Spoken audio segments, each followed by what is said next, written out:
There are some stories that just shouldn't be real, too twisted to be believed by anyone who wasn't there. This happened on Halloween night 2012. It was our senior year, and since I went to a Catholic school, the next day was a holiday. My friends and I were ready to start our weekend early. For nights when we weren't in the mood for parties, we had our ritual. Sit on my front steps, laugh, share stories, then wander through the empty streets, always ending at this rundown pizza joint across town. None of us were really celebrating this Halloween.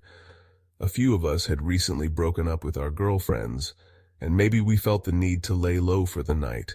Around 10 p.m., the pizza place was closing up. Just 3 of us were left, me, Pat, and Jack. We refilled our drinks, bundled up, and headed out. We had to cross this massive empty mall parking lot, a stretch of cracked asphalt, cold and desolate, with only faint shadows lingering around flickering lights. 4 football fields long, 2 wide. We weren't naive. We'd all grown up in the city, seasoned enough to know trouble when we saw it. But that night, we were about to experience something that no amount of street smarts could prepare us for. As we walked, the emptiness felt unnatural, thick and heavy. Then, in the distance, a glint caught my eye. A white van creeping along, nearly silent, just 100 yards behind us. The kind of white van every kid is told to avoid. I muttered a warning to Pat and Jack, and we instinctively picked up our pace. Jack flipped up his collar. I clenched my fists, and Pat squared his shoulders. We were just trying to look bigger, more intimidating. But then, in a flash, the van sped up and cut us off, blocking our path. All the windows were pitch black. Not a shadow moved inside. And then in the thick silence, a voice called out low and smooth, as if it were speaking straight into our bones. "Hey, happy Halloween, guys. You like Halloween?" Despite the casual tone, every instinct in me was screaming. This was no Halloween prank. There was a chill to that voice, a dark intent lurking just beneath. We exchanged glances, feeling trapped.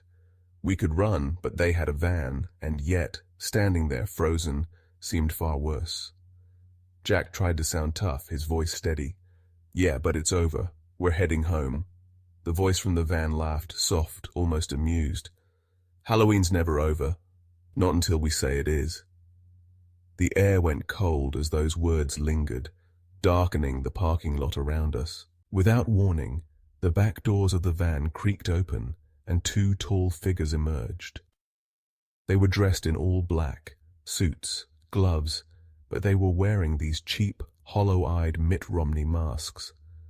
The masks twisted into eerie, empty smiles under the dim parking lot lights. They stood there, unmoving, just watching us. For a split second, none of us moved. Our breaths hung in the air, shallow, waiting. And then, as if breaking from a trance, Jack muttered, "Listen, I don't know what you think you're about to do, but if you don't leave, we're going to mess you up." Another silence, heavy and unbroken. Then, slowly, one of them tilted his head. He didn't say a word, but his silence was louder than anything he could have said. The van started circling us, creeping closer and closer, tightening the space around us. I glanced around, searching for an escape, but every direction led back to them.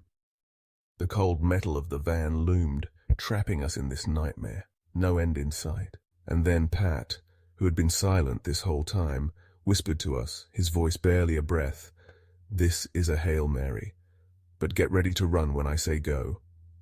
We didn't know what he had planned, but we nodded, feeling that this was our only chance. Pat took one of our drinks, a styrofoam cup, and chucked it hard at the driver's side window. We watched, breathless, as the cup struck the open window. There was a loud crack, then silence. The driver jerked back, hands flying up. At that moment, Pat screamed, "Run!" and we took off. As we sprinted, the van screeched to a halt, tires squealing against the asphalt. For a second, it felt like they'd chase us, that we were only buying a few seconds of time. But as I glanced back, I saw something strange. The driver's head was slumped to the side, the 2 figures standing still, just watching us run. They didn't call after us, didn't move to follow.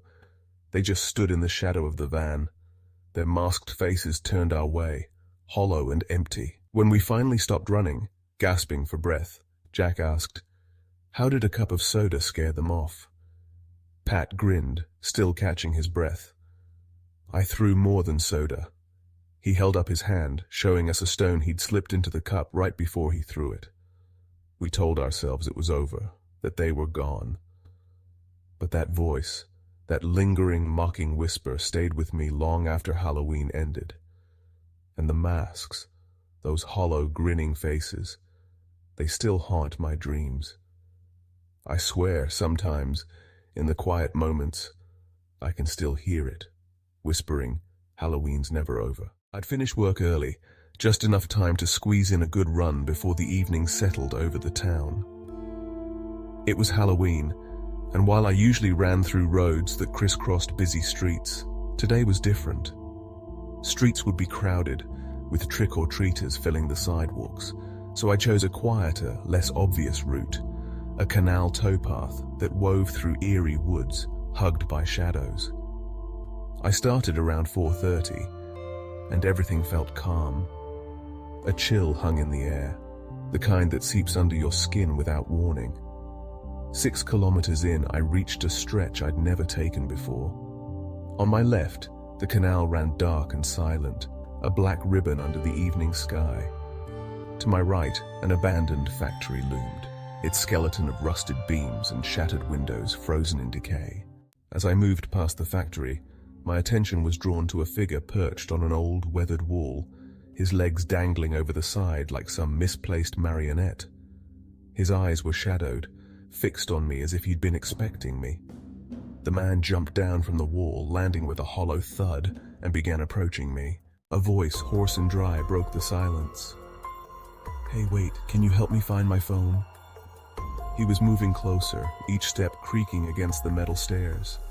His tone was desperate, yet something in his voice was unsettling, like he was asking for more than just a favor.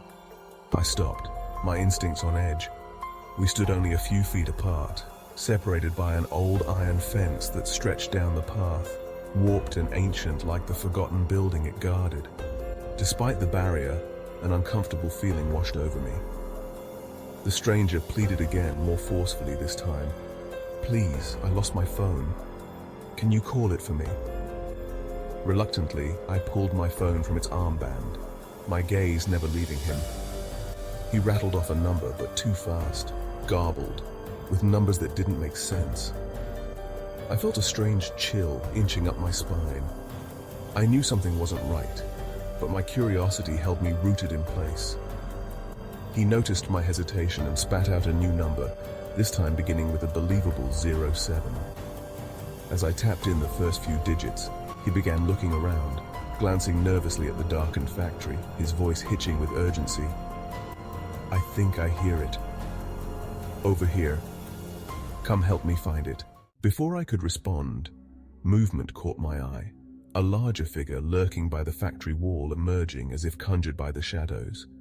He was disheveled, his eyes wild, glistening in the faint light, and they fixed on me with a hollow, unsteady focus. "You hear it, right?" "It's ringing over here," the smaller man insisted, gesturing toward a gap in the fence. I hadn't even finished dialing, but they both acted as if a phantom ringtone was leading them into the dark. Each time I hesitated, they coaxed harder, more insistently urging me to follow. "Come on, it's over here, I swear." In the silence that fell, I heard it. The larger man muttering under his breath, "He's not going to fall for it." Barely audible, yet clear enough to snap me to my senses. My pulse spiked, every instinct screaming at me to run. I took a cautious step back, and in an instant, the smaller man's face twisted with rage. "Help me find my phone," he demanded, his voice harsh, reverberating with frustration as his fist pounded against a nearby tree. The other one began moving, creeping toward an opening in the fence, his stare unblinking, fixated. The evening light faded faster than I expected, darkness swallowing the path around us. It was 5 o'clock, but the shadows felt endless, like they had been waiting for me to walk into them. The canal's still waters reflected only voids as I took one final look at the pair, Realizing whatever game they were playing, I wasn't a willing participant. Without another word, I bolted, pushing my legs to the edge as my breath pounded in rhythm with my heart. I didn't dare glance back, terrified that their gaze was still burned into my back. I ran until my lungs burned, until I was sure I'd left them far behind. When I finally risked a look over my shoulder, they were standing there, silhouetted against the darkening sky, motionless, watching me like shadows that refused to disperse.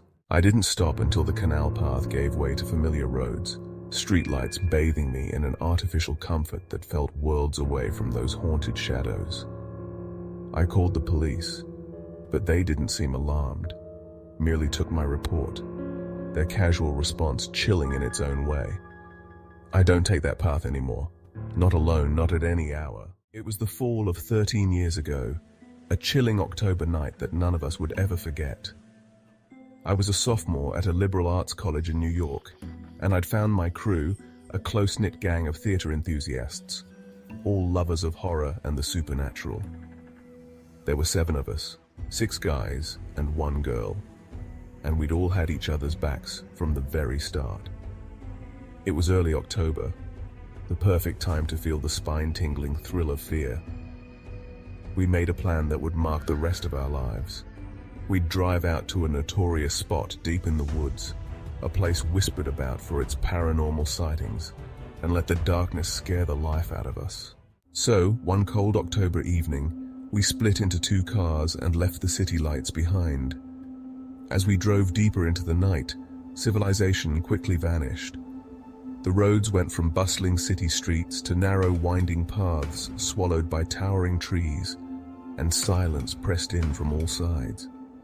There were no streetlights here, just the occasional glint of our headlights catching the eerie shadows stretching out from the trees. It was a web of dirt roads and silence, and we knew one wrong turn could lose us in that maze of darkness. After nearly half an hour, we finally stopped, our headlights illuminating a huge fallen tree blocking the road. Dead end. Beyond the fallen tree was nothing but the skeletal outlines of trees and 2 narrow trails leading into the woods.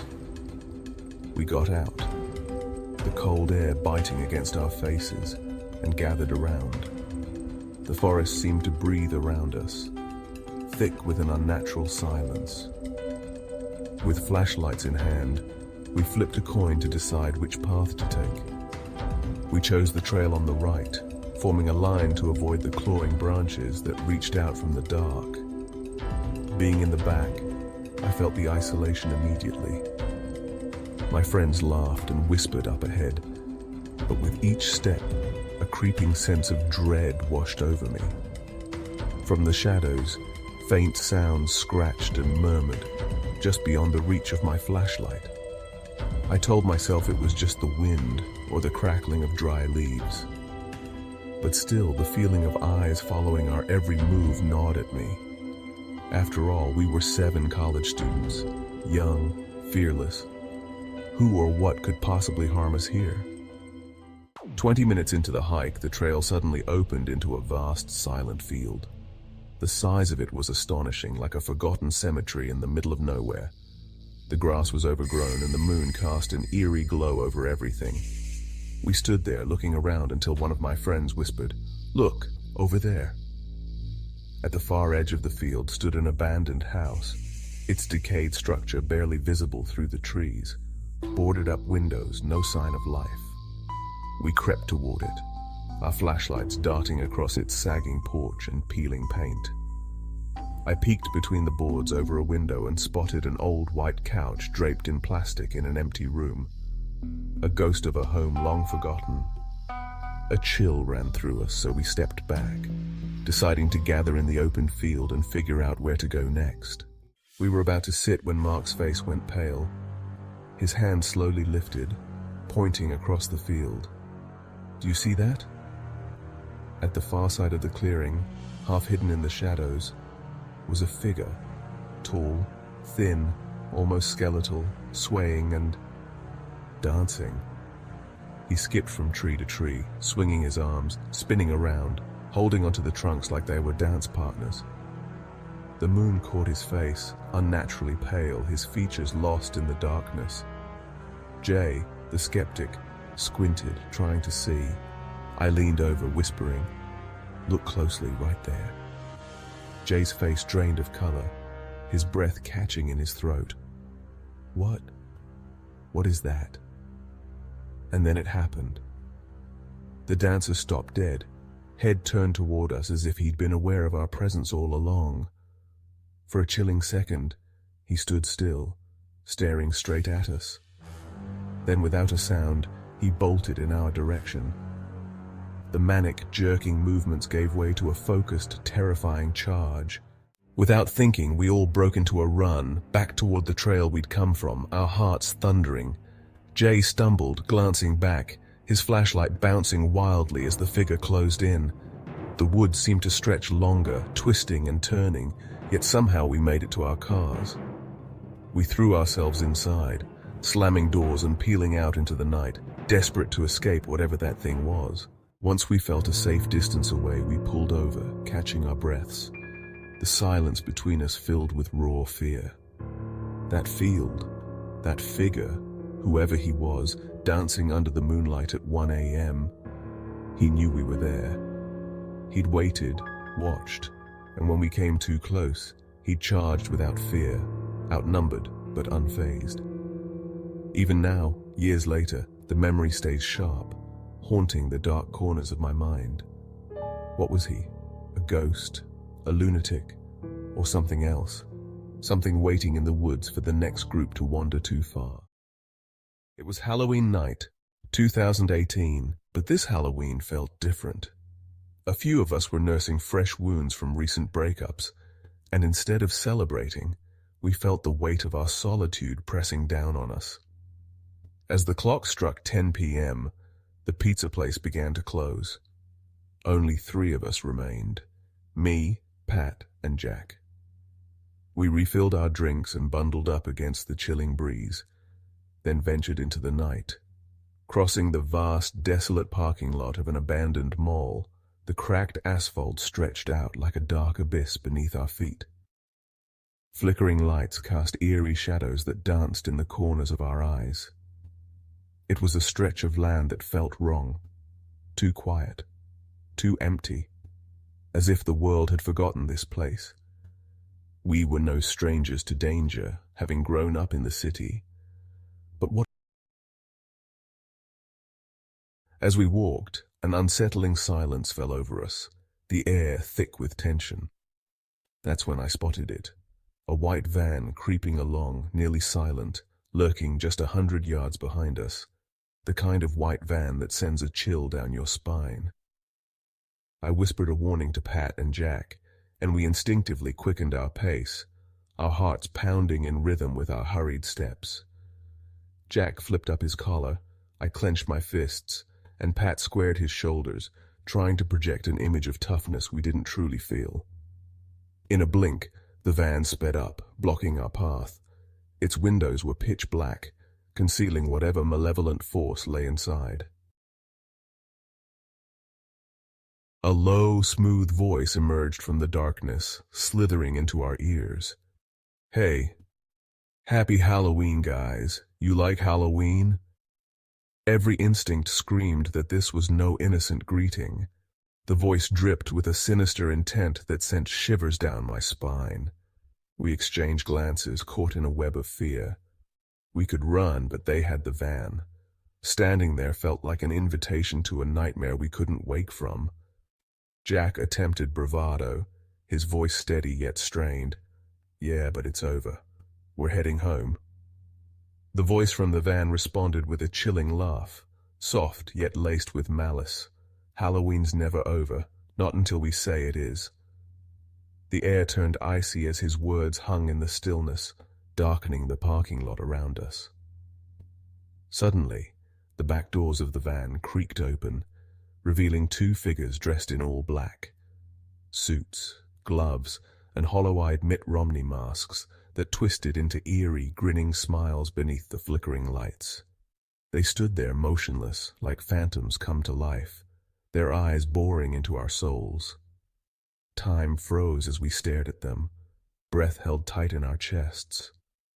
Pat, usually so fearless, was the first to break the silence, his voice barely above a whisper. "This is a Hail Mary, but get ready to run when I say go." We exchanged bewildered looks, unsure of his plan, but we nodded, sensing that this was our only chance. In one swift motion, Pat grabbed a styrofoam cup from our drinks and hurled it at the driver's side window. It shattered against the glass, the sound echoing in the silence like a gunshot. The driver jerked back, surprise and confusion etched across his face.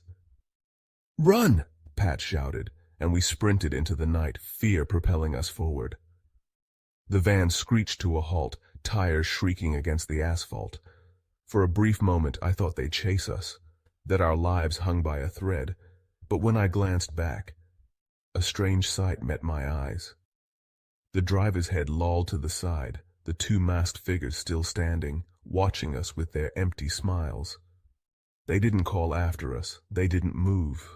They just stood there, shadows against the darkness, their hollow eyes fixed on us like a predator waiting for its prey.